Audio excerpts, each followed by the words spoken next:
Okay, so you're just gonna CGI it in? It's gonna look good? You're sure? Yeah, we can try it. If you think it'll look good. Cool. Doop doo doo doo doo doo doo. Doop doo doo doo doo doo. Doop doop doop doop doo doo doo. Doo doo doo doo doo. My name's Oscar, and I'm here to tell you about Robin Hood and how it is, or was, or whatever. This one here's a tale about Disney in the dark age. After Walt had passed and they were going quite astray, making lots of movies featuring animals of all kinds, likely kicking off the furry frenzy on the way. People always complaining they reused animation, they were whining they shut this movie down, never seeing that they had the beauty of a story that would never let them leave with a frown.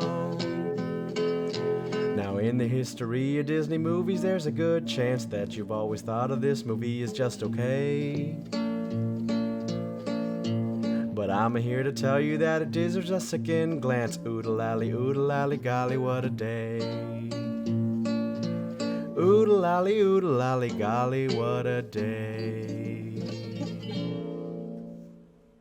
I'm gonna try really hard to not start every video with, this is one of my favorite Disney movies of all time. But Robin Hood is one of my favorite Disney movies of all time. Disney's Dark Age marks the period of time immediately following Walt Disney's death in 1966, all the way through the 80s, until we hit the Disney Renaissance with The Little Mermaid in 1989.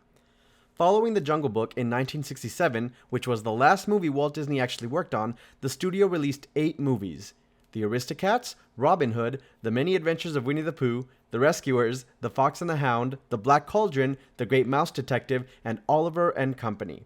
The company saw more failures than successes in this era, with The Black Cauldron almost eliminating the animation studio altogether, and nearly all of the movies released during this time are seen by a lot of Disney fans as lesser films. Sure, you get people who love The Aristocats and Fox and the Hound, but outside of Winnie the Pooh, who existed long before this decade, you don't really get a lot of people saying that these are their favorite movies. Like, there's no Aristocats or The Rescuers representation at the Disney theme parks. No one's knocking on the Magic Kingdom doors to get an Oliver and Company ride there at the parks. And you don't see anything like Basil from The Great Mouse Detective as a plushie, or even Todd and Copper. Even though they seem made to sell plushies, you just don't see them. And it's hard to argue with the fact that these movies definitely feel different. Like, you can tell that Disney was in a sort of a transitionary period following Walt's death, and they didn't really know which direction they wanted to go with. Aristocats, Oliver and Company, they all feel almost there, but maybe not quite reaching the heights of the golden age while Disney was running things. It's hard to argue with that, but I am going to try. I'm going to fight for Robin Hood. Yes, even more than Fox and the Hound, I think Robin Hood stands above all the rest of the movies in this era. Robin Hood tells the story of Robin Hood and Little John, and their many daring deeds in Sherwood Forest. The film is structured as if we're being told a folktale by the rooster minstrel Alan Adale, who is going to tell us the Animal Kingdom's version of Robin Hood, and is made up of several individual vignettes of the most popular Robin Hood stories, overseeing his plight to win the hand of Maid Marian and defeat the evil, corrupt Prince John. It's a pretty run-of-the-mill Robin Hood story, and if you've seen any other Robin Hood movie or that amazing Wishbone episode, then you'll be familiar with this tale. What sets the Disney movie apart is its style, its framing, and humor.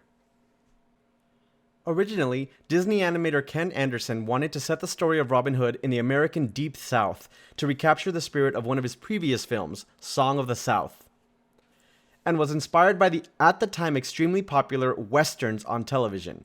This is why you'll hear many southern accents in the film, and the whole thing is narrated and sung by popular country artist Roger Miller. He was then, however, forced to set the film in England, where the stories are actually set, and with that came all the British accents of several characters, including the titular Robin. Even though the location was changed, the southern accents and folk music remained. You would think that this would lead to a jumbled mess or a headache, but it doesn't. The two different identities come together to create a really unique and charming vibe. That coupled with Alan Adele singing us into the story with an amazing opening number that has no lyrics, by the way. It's just whistling and that song, which would later be remixed to the Hamster Dance song, by the way. You're welcome, now that's in your head. It all works together to create this really magical blend of identities so that by the time we actually hear our first pieces of dialogue with Little John talking in an American accent and Robin Hood talking in a British accent, you don't even give it a second thought. Sometimes you might not even notice that they're speaking in completely different dialects from opposite sides of the world in medieval England. You know something, Robin? You're taking too many chances. Chances? You must be joking. That was just a bit of a lark, Little John. Yeah? Take a look at your hat. This, of course, is helped by the fact that every single voice actor in this movie is giving it 100%. With such a large ensemble cast, it's amazing that not one performance drops the ball here. In fact, I think this is my favorite ensemble cast in any Disney movie. More than Beauty and the Beast, more than Lion King, more than Hercules, every single character has something going for them. They're either hilarious or they're going all out or they have moments to make you sympathize with them. And with a story so centered on Robin Hood and a cast so large of minor characters, it is nothing short of a miracle and just a testament to true animation and great voice acting that I love every single character as much as I do. Brian Bedford in particular is so charming as Robin Hood. Like, it is no wonder that so many people fall in love with him. He is just one of the most charismatic characters Disney has ever made. And I want to give a special shout out to Carol Shelley as Lady Cluck, who is probably the funniest voice actor in this movie, especially for such a minor role. I love Lady Cluck every time she's on screen. And Carol Shelley, we're coming up on time now. For all you Wicked fans, she is the original Madame Morrible. So, props to Carol Shelley, icon. This unique vibe and folkloric storytelling also helps the movie from a structure standpoint.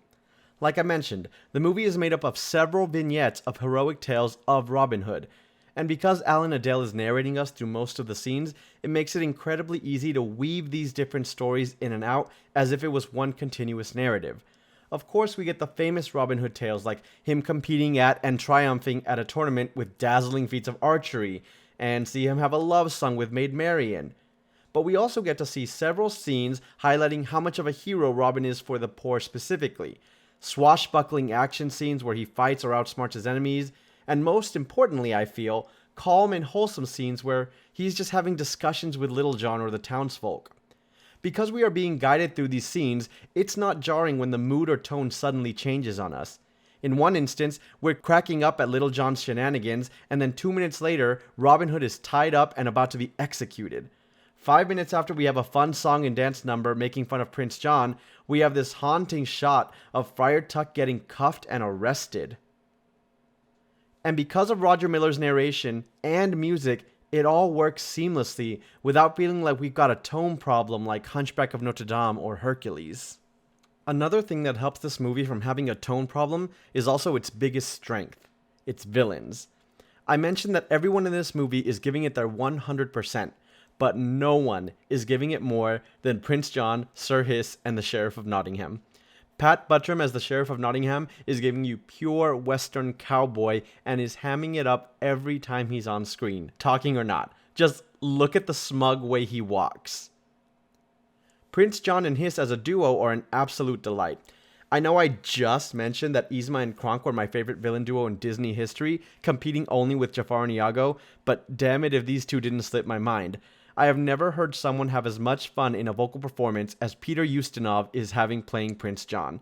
Even in the most menacing scenes where executions are being threatened or innocent villagers are being locked up, Prince John is able to balance that darkness with some of the most outrageous line reads in Disney history.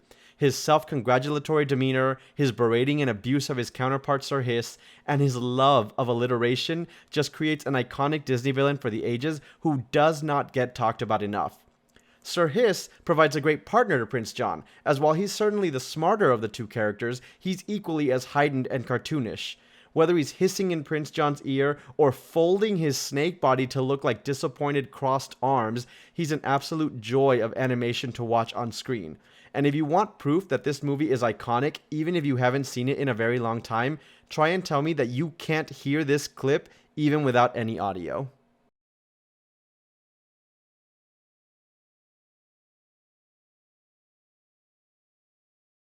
So I love Robin Hood. I can't help but be charmed by it every time I see it. Its parts on its own might not be the best. It might not have the best music or the best animation. Yes, they reuse animation from previous movies. Yes, the animation can sometimes look choppy or rushed, just not as good. On its own, these parts may not be a lot. But as a whole, there's just some magic that happens, and I think the sum of its parts is so magical. If you haven't seen it in a while, I definitely recommend checking it out. You might not like it as much as I do, but I promise you, you will not walk away disappointed. Now, as you all know, the point of this project is for me to watch every single Disney movie, including some of the ones I haven't seen, and rank them. That's what we've been doing, and the point is to have an organic ranked list by the end. And this is movie number 2. So Emperor's New Groove was our first one, and how this works is, how do I feel like the movie I just watched ranks against the one I've already seen? And I can't believe I'm going to say this because I didn't think this going in, but I am going to rank Robin Hood above The Emperor's New Groove. So currently, Robin Hood is my number 1 Disney movie of all time, out of 2 Disney movies. I'm also going to start doing polls to ask you what you thought of the movies, so if you want to join me on this Disney Movie a Week club, please, by all means. There'll be links on the description below for Google Forms. Because we didn't do it for Emperor's New Groove, I'm going to throw those down there as well. So give me your rating for The Emperor's New Groove and your rating for Robin Hood. Next week, I'm going to reveal what the average rating was from you all, the viewers, and we're going to kind of make 2 lists side by side. What is my ranking and what is your ranking as a community? So I think we're going to have 2 probably not very similar lists. I'm very excited to see it. So click on those links, vote on the polls. It's just going to ask you what you rated that movie. All right, I just spun the wheel randomizer, and it turns out this week's movie is going to be, drumroll, Finding Nemo. So our first Pixar movie. Remember, this list is Disney and Pixar. So if you want to walk along with me and watch the movies, make sure to watch Finding Nemo this week. If you haven't already, like and subscribe. Like this video, subscribe to this channel. I'm going to be posting weekly updates, so Finding Nemo should be coming next Sunday. And I'm super excited again to be taking this journey with you all. Vote on the polls below, like, subscribe, and I'll see you next Sunday. I'd like to thank the sponsor of today's video, Peach. Thank you, Peach. Without your support, I could not make these videos. Oh, she does not want support anymore. Oh no, she's fine.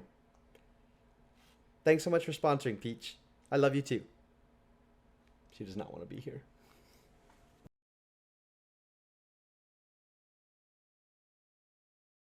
Cruel chuckle. Crazy crusade. Silly serpent. Suspicious snake. Deliberately dodged. Stop sniveling. His superior skill. Fat friar. Stupid serpent. Reluctant reptile. Corpulent cleric. Cowardly cobra. Procrastinating python.